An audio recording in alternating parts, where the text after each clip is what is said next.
ये कुल में जन्मे, लेकिन उन पर नाम का ऐसी कृपा हुई, ऐसा प्रभाव हुआ कि नाम का स्मरण करते करते उन्होंने कितनों का आचरण, कितनों का उद्धार कर दिया। तो उनके विषय में एक कथा आती है कि एक मुस्लिम यवन राजा को पता चला कि हमारे कुल बिरादरी का ये बालक है, और ये उनकी भाषा में हम लोगों को काफिर कह देते हैं, जब जिसका अर्थ अच्छा नहीं होता। उनकी भाषा में ये एक प्रकार से अशुभ शब्द है, और वो कहीं ना कहीं हरिनाम जपने वालों को, ठाकुर जी को भजने वालों को और गैर उनकी परंपरा का पालन करने वालों को वो इसी शब्द से बुलाते हैं।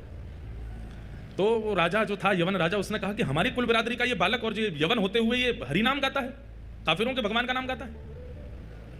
अपनी पूरी सेना से कहा कि उसको कैसे भी परिवर्तित करो। खूब लोभ दिए, लेकिन हरिदास ठाकुर ने नाम नहीं छोड़ा। तो फिर राजा ने कहा कि एक काम करो, इनको सूली पर चढ़ा दो। ध्यान से सुनिएगा। तो फिर किसी ने कहा कि सूली पर चढ़ाने पर तो बड़ी आसान मृत्यु हो जाएगी, लटकेगा, मर जाएगा। ऐसे अपने कुल बिरादरी का त्याग करने वाले, काफिर बन जाने वाले को तो बहुत दर्दनाक मृत्यु देनी चाहिए। तो बोले क्या दें? बोले बाजार में घुमा घुमा के, हाथ पैरों में हथकड़ी बेड़ियां बांध के, और लोहे की जो क्या बोलते हैं उसको, जो मारते हैं, क्या बोलते हैं, क्या बोलते हैं, क्या बोलते हैं उसको, हैं? कौड़े। हाँ, कौड़े मारो। हमारे महाराज जी, पंडित जी कह रहे हैं कुर्रा। अद्भुत है, आप पाठ कर लो, जो करें हंटर मारे। तो कौड़े मारने की आज्ञा दी। कौड़े भी कैसे? जो कौड़े की जो रस्सी होती है उसमें इतनी बड़ी बड़ी कीलें और लगी थी। बोले भरे बाजार में सबको दिखाते हुए, ताकि दहशत बन जाए कि आज के बाद हरिनाम गाने वाला कोई भी दिख गया तो उसकी यही गति की जाएगी। ले जाओ उसको, भरे हाथों में हथकड़ियां, पैरों में बेड़ियां बांध दी, ले गए हरिदास ठाकुर को।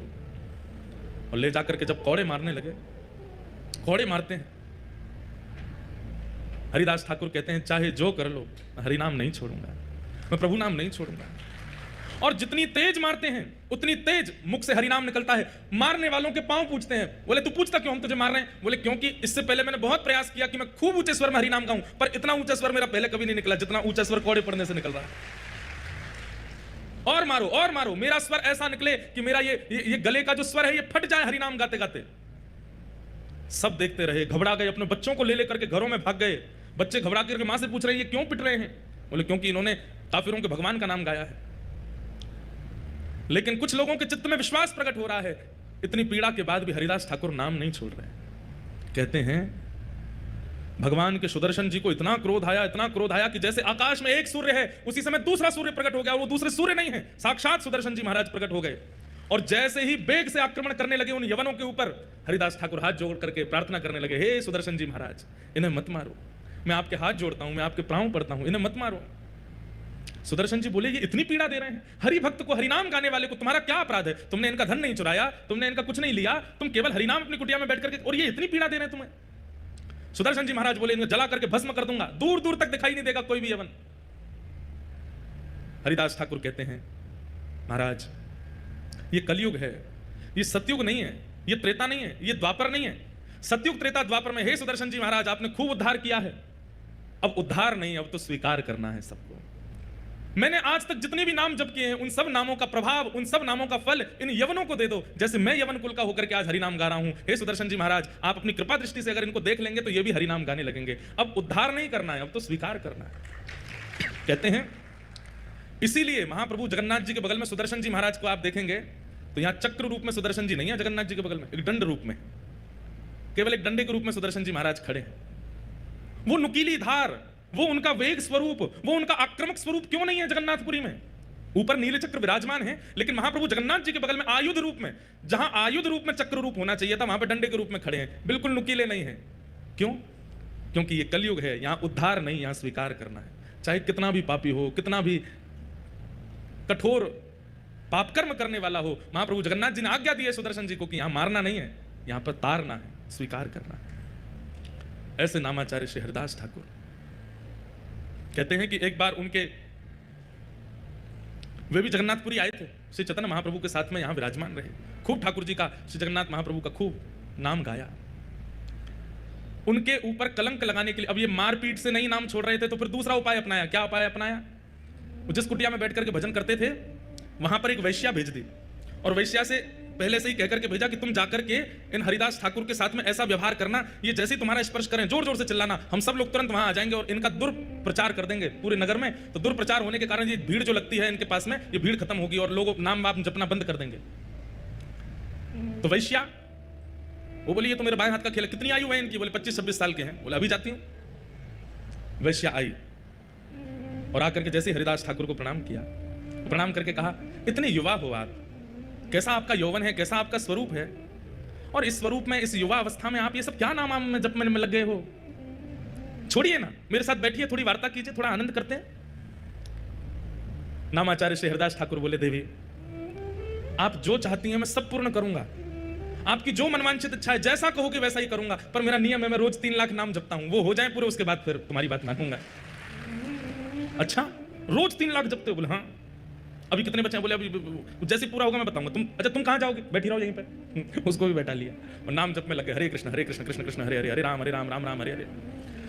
पूरी शाम निकल गई, पूरी रात निकल गई, आधी रात हो गई, वो वैसा बैठी बैठी झोंके ले रही थी। हरिदास ठाकुर बोले देवी अभी तो मेरा नाम बहुत रह गया, तुम जाओ थोड़ा आराम कर लो, कल आ जाना। वैसे बोली हाँ मैं जाती हूँ, मुझे तो नींद आ रही है। चली गई। वो यवन जो थे सब बाहर मिले, क्या हुआ हम इतनी देर से प्रतीक्षा कर रहे हैं, तुमने आवाज नहीं लगाई? अभी पहला दिन है, थोड़ा परिचय हुआ है, उसने कल फिर बुलाया है मुझे, कल होगा, कल मैं आवाज करूंगी, सब आक्रमण कर देना।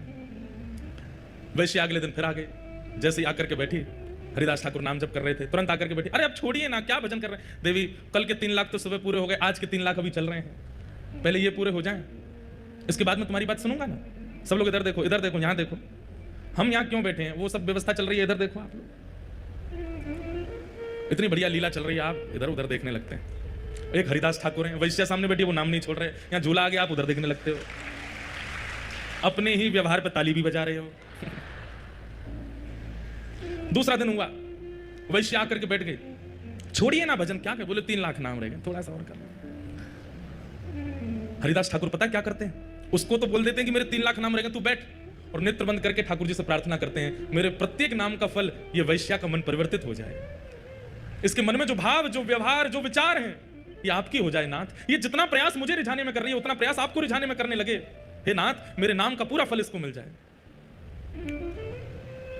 पहले 3 लाख नाम उसके सामने कर लिए, दूसरे दिन के 3 लाख नाम, 6 लाख नाम तो उसने बैठे बैठे सुन लिए। तीसरे दिन फिर बुलाया, बोले आज भी बहुत जप हो गया, कल तो निश्चित तुम जो कहोगी वही होगा, कल आ जाना। बंधुओं मैं एक बात कहता हूं, बंधुओं मैं एक बात कहता हूं कि कई बार ऐसा होता है कि आध्यात्मिक ऊर्जा जिसकी अति होती है ना भक्ति रूप में, उस व्यक्ति की उपस्थिति मात्र आपके हृदय को परिवर्तित कर देती है। 6 लाख नाम सुनने के बाद में उस वैश्या की स्थिति ये हो गई कि उसे अपने पूर्व के किए हुए जो पाप नहीं लगते थे वो पाप लगने लगे। एक बात बहुत ध्यान से सुनिएगा, गुरु आश्रय, वैष्णव आश्रय या फिर किसी भी प्रवचनकर्ता के प्रवचन सुनने के बाद में अपने पूर्व के किए हुए दुर्गुण अनुभव होने लग जाएं कि हमने वो गलत किया था, ये 10 साल पहले हमसे अपराध हुआ था, या ये 6 साल पहले जो हमने ये किया ये ठीक नहीं था, अपने भाइयों से या अपने परिवार के लोगों से या किसी के साथ, मित्र के साथ, इनके साथ जो हमने व्यवहार किया ये उचित नहीं था, ये मन में भावना प्रकट होने लग जाए तो समझ जाना जिसको आपने प्रणाम किया है उसने आपको कृपा भर के देखा है, तभी आपके दुर्गुण दिख रहे हैं आपको। नहीं तो कई बार लोग अनेक संतों को प्रणाम करते हैं लेकिन फिर भी वैसे के वैसे ढीठ ही रहते हैं, बदलते नहीं। क्यों? इसमें 2 कारण हो सकते हैं, या तो उस आचार्य चरण ने कृपा भर के देखा नहीं, या फिर उसके पाप इतने प्रकार हो चुके हैं कि वो आचार्य चरणों की दृष्टि से भी धूमिल हो नहीं रहे। हमें ऐसा लगता है कि आचार्य तो कृपा भर के ही देखते हैं, लेकिन उस व्यक्ति की ही इच्छा नहीं होती कि मैं अपने पाप नष्ट करूं। किसी भी महापुरुष को प्रणाम करेंगे और उस प्रणाम के बाद यदि अपने एक अवगुण का भी चिंतन नहीं होता तो आपने प्रणाम नहीं किया है, केवल आडंबर किया है। वो वैश्या 2 दिन से 6 लाख नाम सुन रही है और आज स्थिति ये हुई कि जैसे ही वो रात्रि में बैठी अपने घर जाकर के सोने लगी, उसको नींद नहीं आती है और अपने द्वारा किए गए सारे पापाचार उसको दिखाई देने लगे। ये तन मुझे उपभोग करवाने के लिए मिला, इस तन को मैंने कितना उच्छिष्ट बना दिया, केवल लोक रंजन के लिए इसका श्रृंगार किया, लोक रंजन के लिए खा पिला करके इसको बड़ा किया। अरे इस तन से यदि हरिनाम किया होता, कहां वो श्री हरिदास ठाकुर 2 दिन से मैं रोज प्रयास करती हूं कि वो कैसे भी मुझ पर आकृष्ट हो जाए, लेकिन ऐसा क्या है उस हरिनाम में कि उसको छोड़ते नहीं है वो। आज तीसरे दिन आकर्षण करने के लिए नहीं गई है, आज तीसरे दिन वो ये देखने गई है ऐसा क्या है हरिनाम में जो मेरे सौंदर्य भी फीका लग रहा है हरिदास ठाकुर को। तीसरे दिन फिर पहुंच गए हरिदास ठाकुर, अरे देवी आप आ गए, हाँ मुझे पता है आपका 3 लाख नाम रह गया है ना, वही करोगे आप तो। हाँ देवी, और एक और बात, क्या मैं महीने में 1 करोड़ नाम जपता हूं, तो वैश्या बोली 3 लाख के अनुसार तो 90 लाख ही होने चाहिए आपके नाम, ये 1 करोड़ कैसे हो जाते हैं? बोले क्योंकि महीने के विश्राम दिनों में 3 लाख में मैं कुछ बढ़ोतरी करता हूं, थोड़े जोड़ जोड़ के करता हूं, ताकि महीने के विश्राम तक 1 करोड़ पूरे हो जाएं। जैसे एक व्यापारी व्यक्ति हर महीने के अंत में कितना प्रॉफिट हुआ गिनाई करता है, ऐसे ही हम नाम निष्ठ जो होते हैं ना, महीने के अंत में पूरे महीने का नाम इकट्ठा देखते हैं कितना छपा। 1 करोड़ अगर नहीं होता तो फिर 2-3 दिन अंतिम दिन के जो होते हैं उसमें हमें ज्यादा मेहनत करनी पड़ती है ताकि 1 करोड़ हो जाए। ये सब बातें वो बैठ करके सुन रही है, कह रही ऐसा क्या है इस नाम में। हरिदास ठाकुर बोले अच्छा बैठो तुम भी करो। और जैसे ही उसने हरिनाम गाना शुरू किया, नेत्रों से अविरल अश्रुधार गिरने लगे, रोम रोम कंपायमान होने लगा, अपने सारे पाप उसको दृष्टिगोचर होने लगे। अब तो उसे ये चिंता होने लगी कि मेरा उद्धार कैसे होगा, मैं इतनी पाप कर्म कर चुकी हूं, कितने महात्माओं को बर्बाद कर चुकी हूं, कितने लोगों के घर उजाड़ चुकी हूं, अपने स्तन को मैंने कितनों को बेच दिया, अब मेरा उद्धार कैसे होगा। चरण पकड़ लिए हरिदास ठाकुर के, बोले मुझ पर कृपा करो। अब मैं आपसे केवल एक ही कामना करती हूं कि नाथ आप कृपा भर के मुझे देखो ताकि मेरा उद्धार हो। हरिदास ठाकुर कहते हैं व्यक्ति को जब अपने पूर्व के किए गए कर्म उनके प्रति आत्मग्लानि प्रकट हो जाती है और उस आत्मग्लानि के कारण अपने जीवन को परिवर्तन करने की इच्छा प्रकट हो जाती है, व्यक्ति का उद्धार तो तभी हो जाता है। समझ में आई बात? हम अपने अवगुणों को खुद से ही छुपाते हैं, गलत क्रियाएं करने के बाद खुद ही भूल जाते हैं, लेकिन जिस दिन हमें अपने कृत्य का अनुभव होता है और अनुभव करके हम स्वयं ही चिंतन करते हैं कि यह गलत था, वास्तव में मानिए कि उसी दिन ठाकुर जी की कृपा हुई है कि आपके मन में चिंता प्रकट हुई कि यह गलत था, इसका सुधार करना पड़ेगा। चरणों में गिर गई, बोले मुझ पर कृपा करो। हरिदास ठाकुर बोले देवी अब जो मेरी निष्ठा है वो तुम धारण करो, मैं अब कहीं और जाकर के भजन करूंगा। इस कुटिया में मैंने लाखों करोड़ों नाम जप किए हैं, अब तुम इस कुटिया में रहो और यहां रहकर के नाम जप करो। हरिदास ठाकुर वो कुटिया, अपने भजन की कुटिया उस वैश्या को दे दी और वहां बैठ करके वो वैश्या ऐसा नाम करने लगी, ऐसा नाम करने लगी, जिस वैश्या का मुख देख करके संत जन मुंह फेर लेते थे और सोचते थे कहीं हमारे पाप नष्ट नहीं हो जाए। आज उसी वैश्या के भक्त बनने पर उनकी कुटिया के बाहर संतों की भीड़ लगती है। क्यों? बोले वो दिन में एक बार बाहर निकल के आती है और जब वो बाहर आती है उसका रूप देखते ही हमें साक्षात जगन्नाथ जी का अनुभव होने लग जाता है।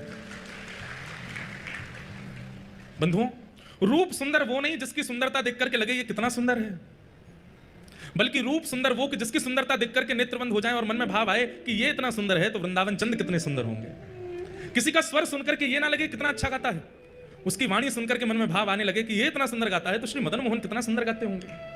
किसी का श्रृंगार नृत्य देख करके लगे कितना बढ़िया नृत्य कर रहे हैं, लेकिन उस समय मन में ये भाव आवे कि जब रास क्रीड़ा में श्री ठाकुर जी त्रिभंग लली बनकर के आते होंगे, जिनके नृत्य पर सूर्य चंद्रमा भी वारे वारे जाते हैं, उनका नृत्य कितना सुंदर होगा। ऐसी स्थिति बने। आज वही वैश्या जिसकी सुंदरता काम प्रकट करती थी, आज उसकी सुंदरता भक्ति प्रकट कर रही है। ये भजन का प्रभाव है, ये नाम का प्रभाव है।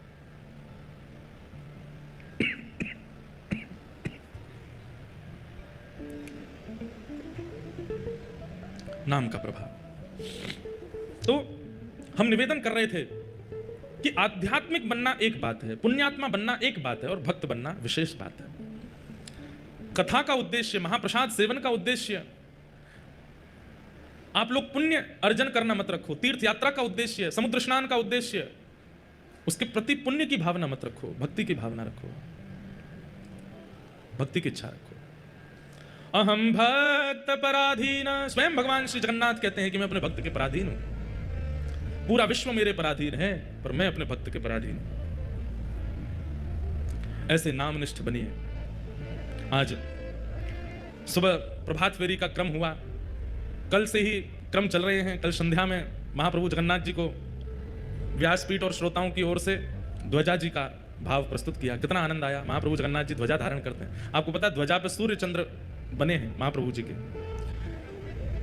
हमारी जीआर स्वामी मठ वाले पूज्य महाराज जी से एक बार हमने पूछी कि महाराज जी ध्वजा क्यों है और ध्वजा में सूर्य चंद्र क्यों है, तो महाराज जी ने बहुत सुंदर उत्तर दिया कि सूर्य चंद्र भगवान के नेत्र हैं, तो ध्वजा में सूर्य चंद्र विराजमान होकर के ठाकुर जी पूरी तरफ अपनी दृष्टि घुमाते रहते हैं, देखते रहते हैं, कोई कष्ट में तो नहीं, कोई दुखी तो नहीं, कोई पीड़ित तो नहीं। तो श्री ध्वजा जी क्या है, ध्वजा जी में जो सूर्य चंद्र है भगवान के नेत्र हैं और ठाकुर जी पूरे श्री क्षेत्र को ध्वजा जी से देखते रहते हैं। एक प्रकार से सीसीटीवी कैमरा लग रहा है, आप कैमरे की निगरानी में हो।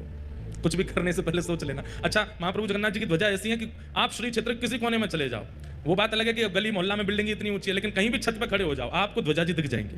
इसका मतलब क्या है, आपको ध्वजा जी नहीं दिख रही है, महाप्रभु जगन्नाथ जी को आप दिख रहे हो। वो सब जगह देखते रहते हैं। तो ध्वजा जी का एक भाव। दूसरा भाव निर्भयता। ध्वजा जब रोहण होती है, जब फहराती है, तो जहां तक वो दिख रही है, इसका मतलब वहां तक महाप्रभु जगन्नाथ जी का क्षेत्र है, वहां तक जगन्नाथ जी की छत्र छाया है। उतने क्षेत्र में किसी को भयभीत होने की आवश्यकता नहीं है, महाप्रभु जगन्नाथ जी हैं। अगर कोई कष्ट भी आ जाए, आप तीर्थ में हो, कोई कष्ट आ जाए, आप तुरंत देखिए ध्वजा किधर है, और ध्वजा को देख करके जैसे ही आप प्रणाम करेंगे, हमारी बात को विश्वास मानिएगा, एक क्षण बाद में होगा, कष्ट निवृत्त पहले होगा। ध्वजा जी की ये महिमा है। वो ठाकुर जी का हस्तकमल है, छत्र छाया है। ठाकुर जी दूर दूर तक अपने ध्वजा के द्वारा अपना हस्तकमल, अपनी छाया बना करके रखते हैं। कल हमें बता रहे थे, बोले पहले तो महाराज जी इतनी बड़ी ध्वजा थी कि जो ध्वजा जी का अंतिम छोर है वो समुद्र का स्पर्श करते थे, इतनी बड़ी ध्वजा जी। लेकिन फिर कालांतर में यहाँ पर तूफान बहुत आते हैं, आंधी तूफान बहुत आते हैं, फिर क्षतिग्रस्त होने का भाव हो जाता है, फिर नील चक्र पर बहुत भार आ जाता है। और उस काल में भीड़ बहुत कम होती थी, ज्यादा लोग होते नहीं थे। ऐसा कहते हैं कि राजा रानी ध्वजा जी स्पर्श करके समुद्र में गोते लगाते थे, इतनी ऊंची इतनी लंबी ध्वजा। मैंने कहा बढ़िया है, ध्वजा छोटी हो गई। आज के लोग तो ध्वजा ही पकड़ के भीतर समुद्र में जाते आज तो भीड़ भी इतनी है, तो इसलिए अब फिर ध्वजा जी अब छोटी है, अब 14 हाथ की ध्वजा जी। लेकिन हमारे पूज्य जीएस स्वामी मठ वाले महाराज जी ने एक बड़ी विनोद की बात बताई, बड़े आनंद की बात। बोले लाला सूर्य तो विराजमान है, लेकिन चंद्रमा क्यों विराजमान है? मैंने क्यों विराजमान है? बोले सूर्य तो प्रकाश के प्रतीक है, तो ध्वजा में सूर्य का होना मतलब प्रकाश का प्रतीक है, लेकिन चंद्रमा क्यों? आपने कहा आप बताओ। बोले चंद्रमा इसलिए है क्योंकि श्री चंद्रमा जी जगन्नाथ महाप्रभु के साले साहब हैं। कौन है? और महालक्ष्मी मैया बार बार नाराज हो जाती हैं जगन्नाथ जी से। तो जब जब लक्ष्मी जी क्रोध करती हैं, किसी बात पर नाराज हो जाती हैं, सुनाती हुई जब आती हैं श्री मंदिर में, तो बलभद्र सुभद्रा जी तो कोने हो जाते हैं, बोले आप ही निपटो दोनों। तब ठाकुर जी धीमे धीमे ऐसे ऊपर देखते हैं, तो लक्ष्मी जी कहती हैं मैं यहाँ सामने खड़ी हूँ, आप ऊपर क्यों देख रहे हैं? बोले आप भी देखो ऊपर। तब लक्ष्मी जी ऊपर देखती हैं तो कहती हैं अरे हमारे भैया इन्होंने सिर पे बैठा रखे हैं, हमारे साले साहब इन्होंने सिर पे बैठा, हमारे भाई साहब इन्होंने सिर पे बैठा रखे हैं। तो कहते हैं महाराज जी बता रहे, बोले कि जगन्नाथ जी ने अपने साले साहब सिर पे बैठा रख के पत्नी को ये बताते हैं, देखो तुम हम पे इतना क्रोध कर रही हो, हम देखो तुम्हारे भैया को सिर पे बैठाए हैं।